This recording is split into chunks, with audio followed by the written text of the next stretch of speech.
Então, boa tarde a todos. Hoje, dia 28/10, nós estamos fazendo as correções das atividades, que eram deveres, da apostila, da página 9 até a página 12, referentes aos gráficos, análise de gráficos, né? Construção, não tem nem construção, na verdade, por enquanto, tá? Então, vamos lá.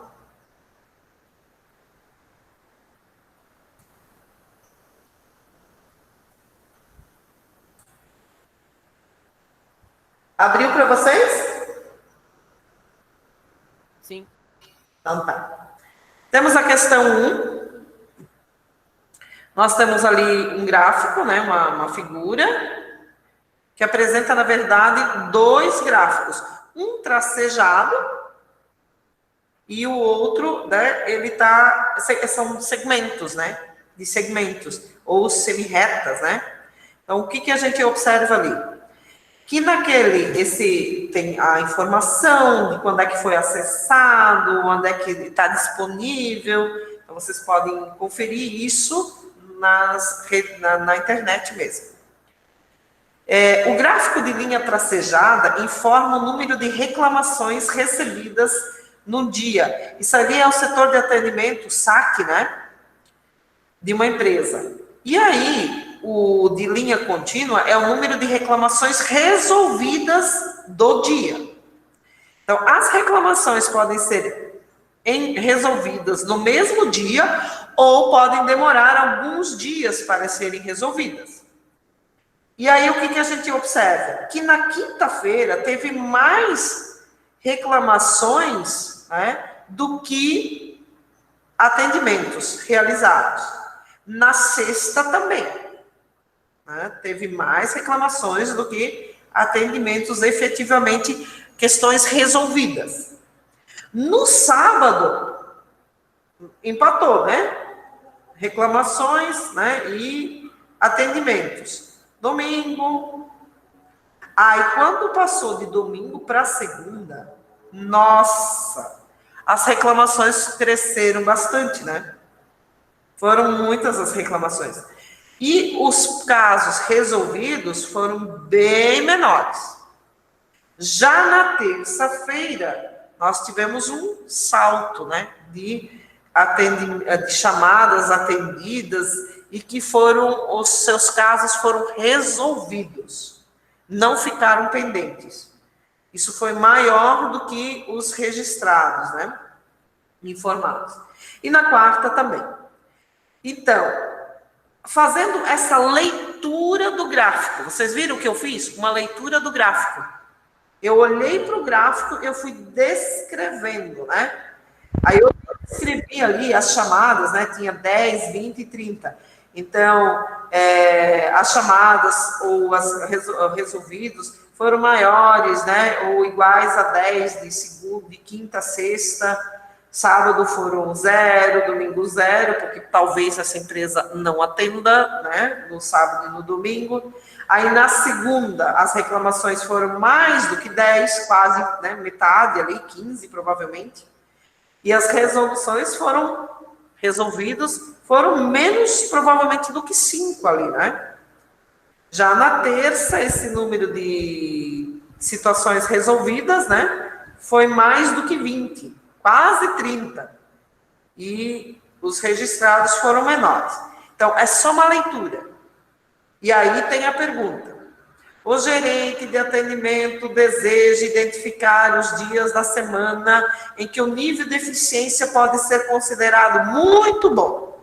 Ou seja, os dias em que o número de reclamações resolvidas excede o número de reclamações recebidas. E aí é só olhar para a linha, né, gente? Aqui, ó. A linha contínua aqui, ó. Então, quando é que tem mais resoluções do que, né, mais situações resolvidas do que pendentes aqui, né? Nas terça e quarta-feira, ó. Terça e quarta. Nos demais dias todos, né? Então, segunda, quinta, sexta, né? Aqui nós estamos aqui só de sexta, sábado, domingo, segunda, terça e quarta. Quinta, né? Quinta, sexta, sábado, domingo não tem. e segunda. Então, 2 dias da semana, que é terça e quarta-feira. Foi só observar e assinalar aqui, ó. Só isso. Terça e na quarta-feira. Continuando ali, utilize os dados do texto e os gráficos a seguir para responder as perguntas 2 e 3. Então, os gráficos abaixo fornecem informações relacionadas às exportações da Zerdelândia, num país que utiliza o ZED como moeda corrente. Então, total das exportações anuais da Zerdelândia em milhões de ZEDs. O ano e aqui os valores. Tá? Então, aqui nós temos... A gente pode perceber que sempre foi uma crescente, né? Desde 1996 até o ano de 2000, sempre houve uma crescente. A distribuição das exportações da Zerdelândia no ano de 2000, ó, no ano só analisando o ano de 2000. Então, o que foi exportado? 21% outros, carne 14%, chá 5%, arroz 13%, suco de frutas 9%, aqui falando em percentual. Tabaco 7%, lã 6%, 5% e tecido de algodão 26%. A pergunta número 2, baseado nesses dois aqui, ó, gráficos, colunas e de setores. Qual foi o valor total em milhões de ZEDs das exportações da Zerdelândia em 1998? Bom, é só chegar aqui, ó, o ano 1998. 27,1 milhões de ZEDs. Ou vocês também podem escrever, né? 27 milhões e 100 mil ZEDs. Tá? Aí fica a cargo de vocês. Mas só fazer a leitura. Na página seguinte, a questão número 3, também referente a isso aqui, esses dois gráficos, ele pergunta qual foi o valor total das exportações de suco de frutas da Zerdelândia no ano de 2000. Então, o suco de frutas, 9%. Se o total de exportação, né, em milhões foi 42,6 milhões, quanto que representa 9% disso? Então, só multiplicar, né? Transformar, aqui você sabe, 9% é o mesmo que 0,09 em decimal. E aí você multiplica 0,09 vezes, né? 42,6, aqui ó, esta coluna, 42,6 vezes 9%. Ou vocês que estão com a calculadora devem ter feito isso, 9%, né? 42,6 milhões. E isso dá um total, né? Um aproximado, né? Na verdade, porque ele não é exato, ele é aproximado, um valor aproximado de 3,8 milhões de ZEDs. Essa multiplicação.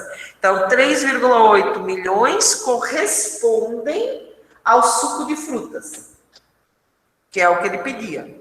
O restante é dividido para algodão, né? Carne, chá, enfim. Mas esse 3 milhões e 800 mil ZEDs corresponde, então, à exportação do suco de frutas. Uma outra maneira de fazer, regra de 3, né? Também poderia. Se 42,6 são 100%, 9% X, né? E resolve também, sem problema nenhum. Vocês estão lembrados disso? Então, fica aqui, ó. A questão está aqui. A número 4 é o trabalho.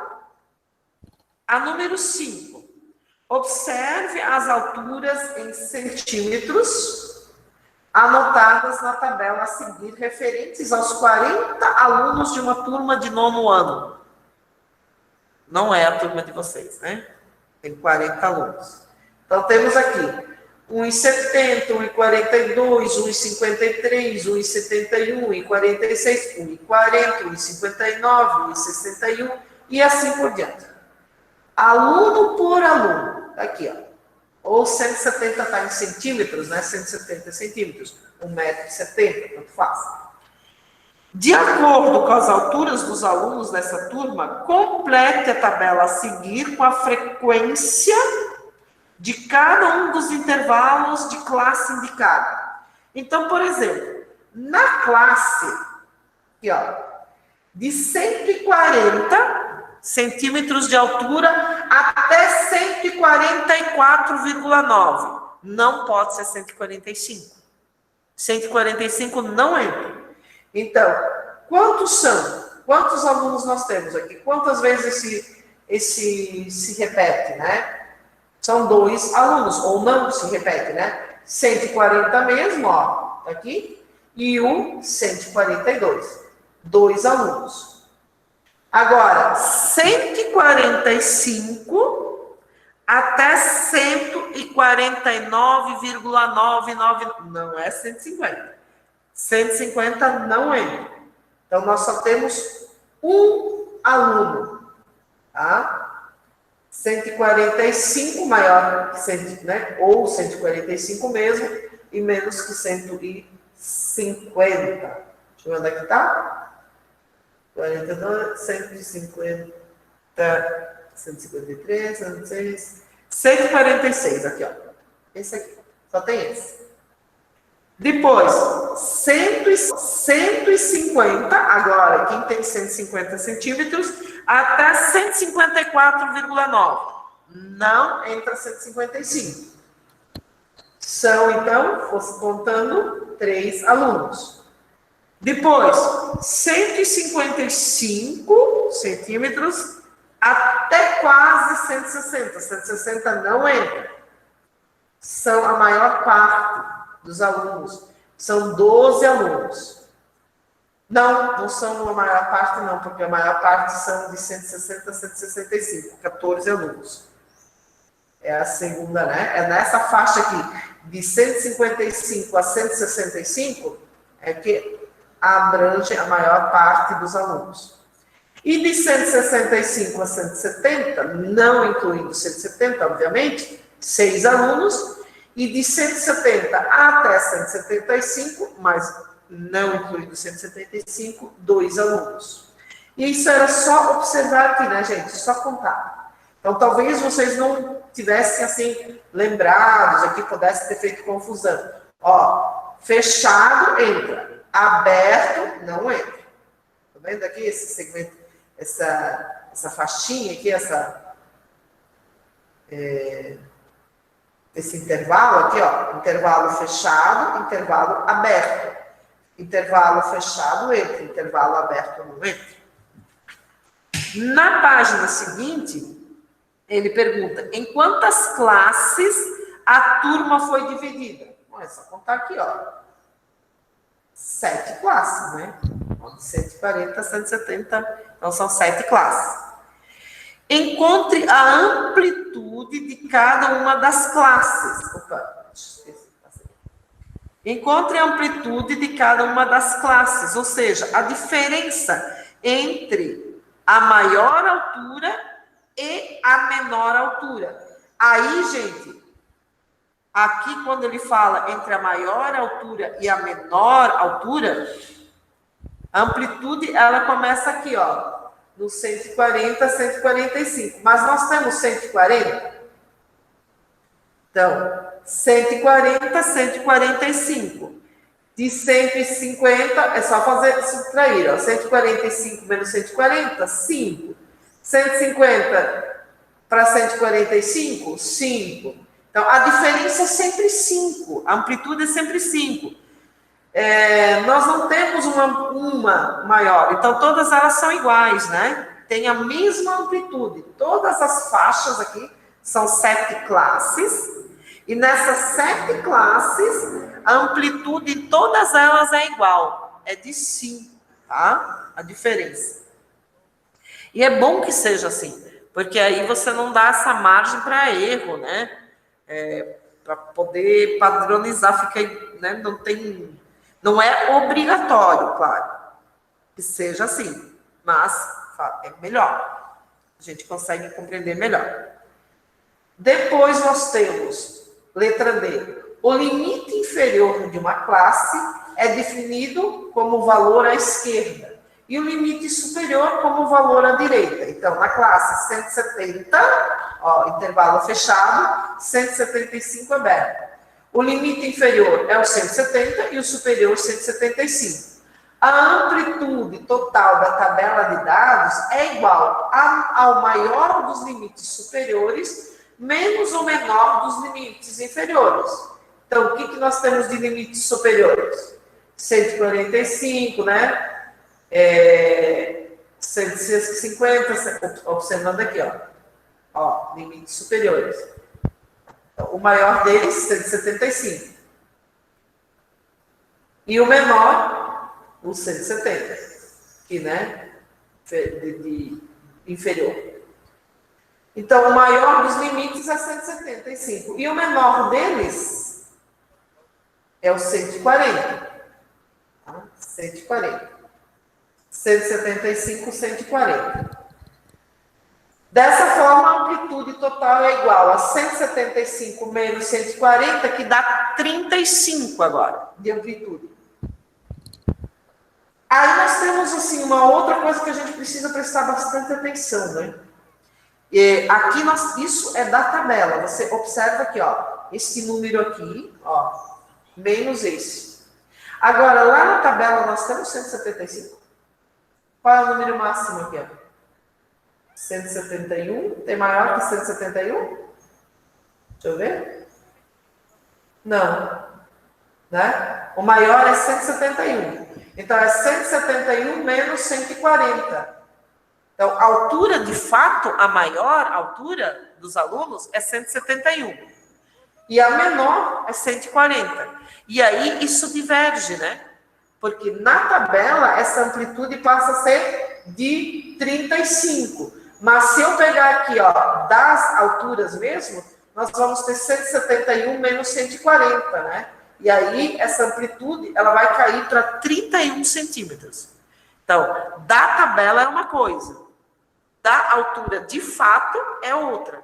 Prestem bem atenção nisso, quando vocês têm que responder, né? Por exemplo, né, alguma questão de prova, porque a gente acha tão rápido, tão fácil, vai na tabela. Normalmente a gente faz isso, né? E, em geral, a gente vai lá na tabela e olha por aqui, mas isso é muito fácil.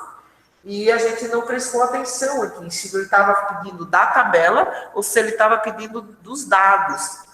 Então, prestem atenção nisso. Letra E. Se um aluno dessa turma for sorteado ao acaso, e aí nós estamos trabalhando com probabilidade, de sua altura pertencer à classe de 155 a 160. Então, vamos ver aqui, ó. 155 a 160 são 12 alunos. 12 do total de 40. Então, 12 40avos, né? 12 40avos, simplificando, 3 décimos, né? 3 décimos ou 30%. Compreenderam? Ó, simplificou aqui. Ou você pode dividir direto aqui. 12 dividido para 40. Só que quando a gente tem calculadora, isso é bem prático, bem fácil, né? Mas quando a gente não tem, é melhor a gente simplificar primeiro, torná-la, essa fração irredutível, e dividir depois, né? Fica mais fácil, né? Para 3 décimos. Na letra F, use os eixos disponíveis no material de apoio para construir um histograma e representar os dados da tabela do item A. Então, usem esses dados aqui, ó, na tabela, e vocês podem fazer um material de apoio, fazer... Eu não vou pedir essa questão, até ia pedir, tá? Para vocês apresentarem também. Mas eu já sei que as outras já vão dar um trabalhinho para vocês, né? E você já tem gráficos para fazer. E aí um histograma. Mas era bom para a gente saber se vocês estão lembrados do que é um histograma, né? Então, passem, tá? Não lembro. Na questão... Alguma pergunta? Não lembro o que é um histograma. Ah, um histograma? Então, o histograma, na verdade, ele se refere a elementos mesmo. Então, nós estamos falando aqui de pessoas, por exemplo. Você pode fazer um gráfico desenhando bonequinhos, Gabriel. Ah, tá. Tá lembrado? Isso. Então, nesse caso, por exemplo, se eu estivesse falando de frutas, por exemplo, eu poderia utilizar frutas, né, no meu histograma, representar a quantidade, né, o percentual, enfim, em frutas. E aqui, como a gente está se referindo a alunos, ó, a gente pode usar bonequinhos, tá? Compreendeste? Sim. Sim? Tá. É bom fazer, porque a gente usa menos o histograma. Na verdade, o histograma, sabe onde é que ele é mais usado? Nas séries iniciais, para as crianças menores entenderem, daí associa, né? Ah, estou falando de animais, aí faz um gráfico desenhando os animais, né?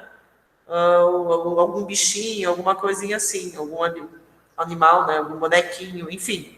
É isso. Eu acho que nessa... Outra maneira é para as pessoas que é bem importante também, porque tem pessoas que não têm, a leitura é difícil, né? É mais complicado. E elas conseguem visualizar e interpretar melhor essa parte de desenho. Então, quem adora desenhar já fica mais fácil, mais prático. E até para essa compreensão. Eu vi, onde é que eu vi esses dias, uma coisa bem interessante sobre esse histograma. Já sei, era uma receita, a pessoa não sabia, parece que ela não sabia ler, né? Escrever, era um senhor. E a médica, isso foi compartilhado, alguém passou esses dias para mim. A médica fez a receita toda, ela escreveu em histograma. Ela desenhou, né? Ela fez em cores, botou o que era para tomar de manhã, meio-dia, à noite. Ela fez manhã, meio-dia, à noite, ali, sol, lua, enfim, alguma coisa assim. Ela colocou a tarja da medicação. Então, a pessoa conseguia fazer essa interpretação, ler e saber qual o remédio certo a tomar. Eu achei fantástico isso.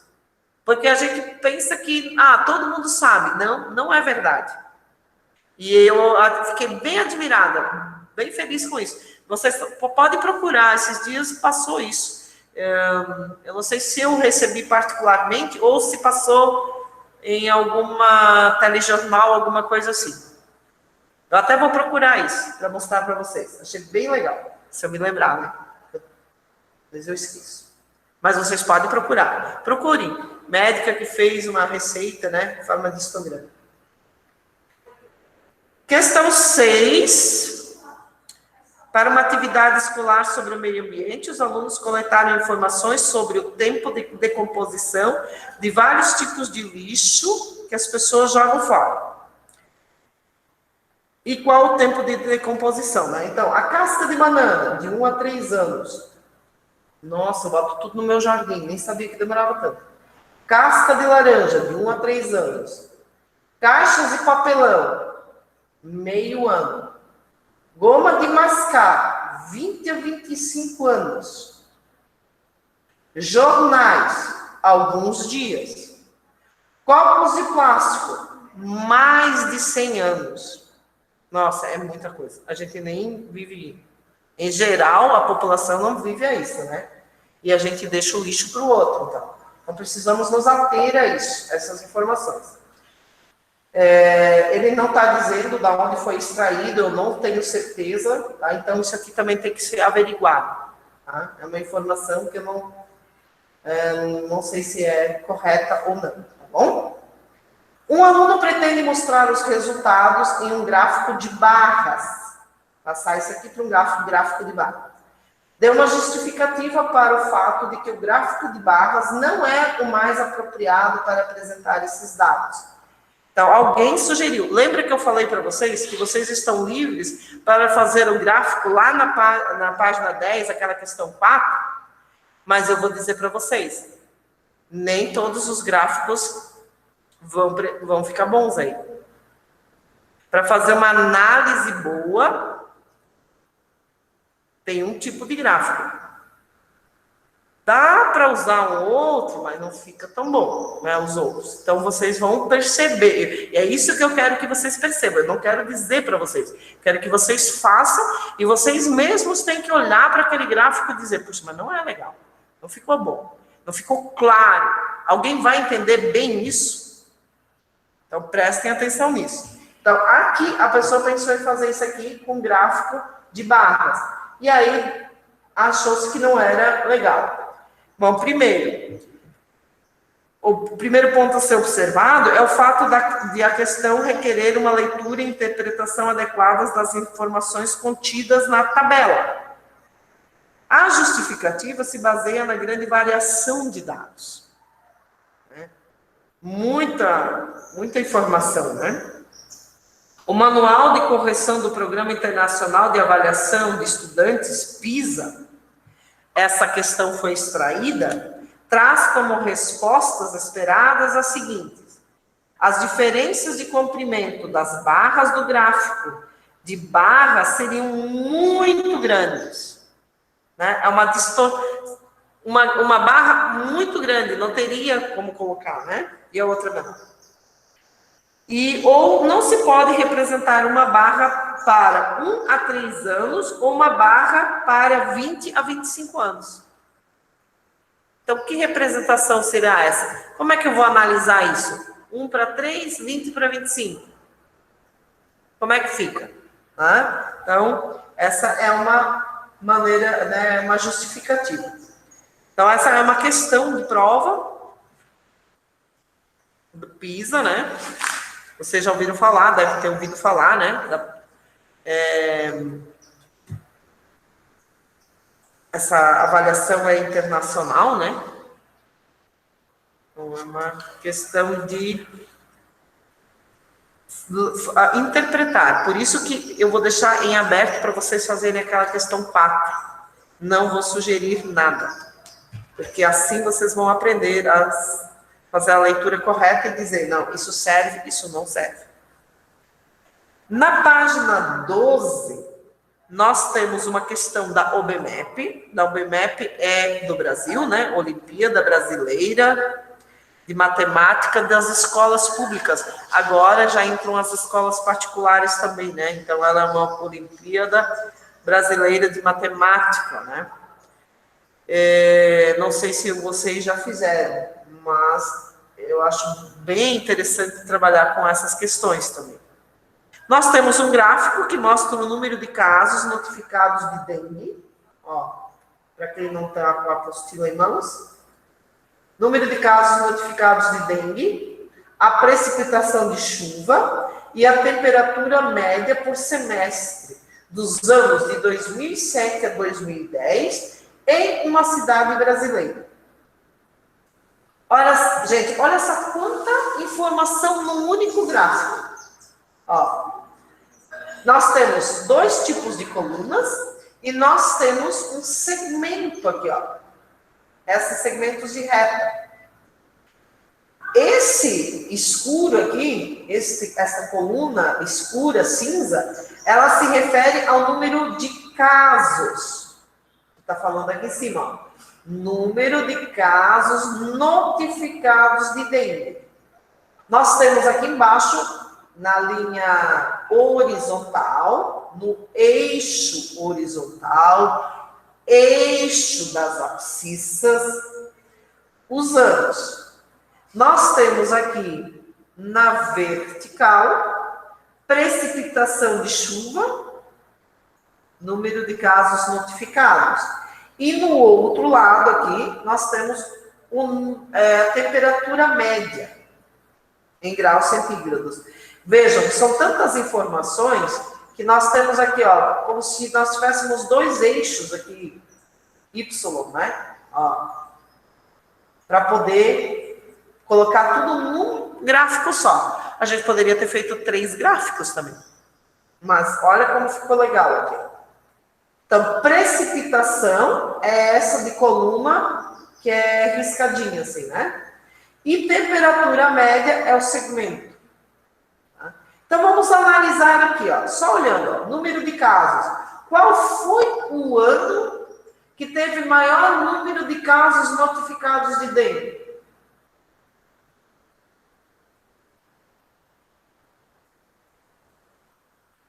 Porque ainda está dividido por semestre também. Além do ano, está dividido por semestre. Qual foi? Ó, essa coluna cinza aqui, ó. No ano de 2008, no primeiro semestre, mais de 2.000 casos, né? Notificados. Mais de 2.000. O menor, provavelmente, é o segundo semestre de 2007, aqui, ó. É o menor. Agora, quando nós estamos falando de precipitação de chuva, quanto que choveu? Qual foi o ano, o período que mais ocorreram chuvas nessa cidade?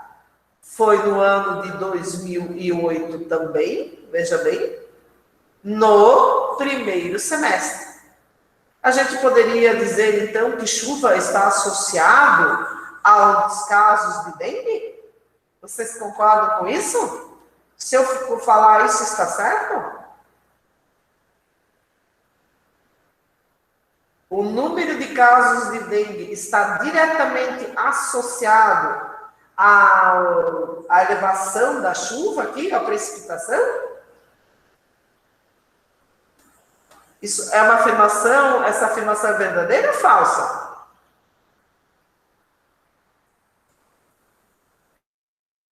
Gente, sabe por quê? Porque se vocês olharem aqui, ó, em 2009, no primeiro semestre, nós também tivemos uma grande precipitação. No entanto, os casos notificados ficaram bem abaixo aqui, ó, de 500 até. Ah, e aqui a precipitação foi alta também. Não foi tão alta quanto 2008, mas foi alta. Então, não está diretamente ligado, né? Depois nós temos a temperatura, né? Temperatura média. Temperatura média foi aqui, ó. Ela oscilou, né? Tá aqui. Entre 26 graus, 2007, entre 26 e 27. Depois, no ano de 2008, a temperatura foi menor. Aqui, ó. 26,5, né? 26,5 a 27. Aqui ela foi 26. Ela decaiu. Aí ela cresceu novamente. Olha só, a temperatura média vem aumentando. Vocês estão vendo? A temperatura média do ano de 2007 para 2010, ela foi aumentando. Ela teve uma queda aqui no ano de 2008, no primeiro semestre. No segundo, ela já elevou. Em 2009, ela decaiu, claro, porque é o outono e inverno, né? Primeiro semestre. Mas veja, foi bem pouquinho. Aí, no segundo semestre, olha só, ela já foi para 27,5. Né? Mais que 27,5. E em 2010, no primeiro semestre, ela até decaiu, né? Em média 27 graus.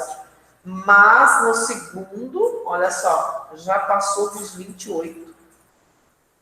E essa é uma informação que vocês podem pesquisar. A temperatura, ela está aumentando. A gente vem falando sobre isso. Vocês devem estar percebendo isso. A gente quase não teve inverno esse ano.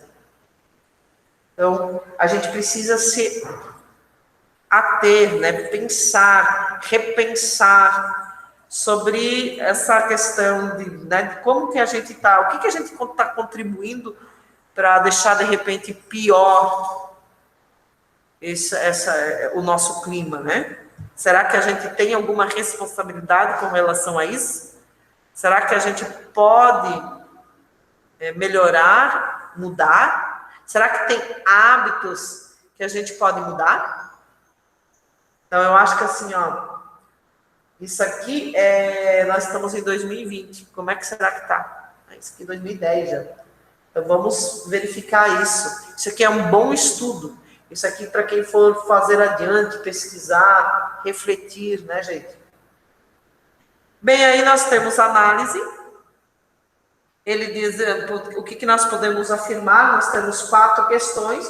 E a letra D está correta, né? O período de maior precipitação não foi o de maior temperatura média e teve o maior número de casos de dengue notificados. Então, aqui, ó, maior precipitação, maior número de casos de dengue notificado, mas não foi a maior temperatura. Agora, lembra que eu falei antes, eu não posso afirmar que isso aqui, né, isso vai se repetir sempre, porque não se repetiu no ano de 2009. Então, fazer essa leitura, né? Na questão número 8, vocês têm novamente uma questão da UBMEP, vocês têm a figura, ele mostra o resultado de uma pesquisa sobre a aquisição de eletrodomésticos, da qual participaram 1.000 pessoas. Com base nesses dados, pode-se afirmar que o número de pessoas que possuem os 2 eletrodomésticos são no mínimo. Então, nós temos ali, possui televisão e possui geladeira. Essa era a questão. Possui televisão, 85% responderam que sim. Possui geladeira, 80% disseram que sim. Então, ele pergunta se foram 1.000 pessoas. Com base nesses dados, pode-se afirmar que o número de pessoas que possuem 2 eletrodomésticos é no mínimo de 650 pessoas. Por quê? Porque aí você vê aqui o percentual, né? 85 de 1.000, 80% de 1.000, né? Faz a média aqui também. E aí você vai ter 650 pessoas. Então, temos os entrevistados, né, o percentual que não eram 15%, 20%, e isso dá 35%, essa soma aqui, né? Ó, não 15, não 20, 35%. 100 menos 35, 65%. E 65% de 1.000 pessoas, 650 pessoas. Essa é uma maneira de fazer, mas tem outra para resolver isso. Não é obrigado a fazer dessa forma. E a questão 9, então, ela é o trabalho de vocês. Ok? Alguma pergunta? Também, gente, vocês têm atividades para fazerem lá no caderno de atividades, lá no livro de atividades. Lá vocês têm as questões, deixa eu ver aqui, estatística, página 5, que tem até questões já do Enem, é bom vocês se habituarem, vocês estão indo para o ensino médio, tá, para fazer essas questões. Página 6, página 7 e a página 8. A 8 só tem uma questão. Então, vocês podem responder ali mesmo, né? Todas ali, é só analisar, não é difícil. Façam isso, eu lhes peço, tá bom? E se preparem para o trabalho de semana que vem.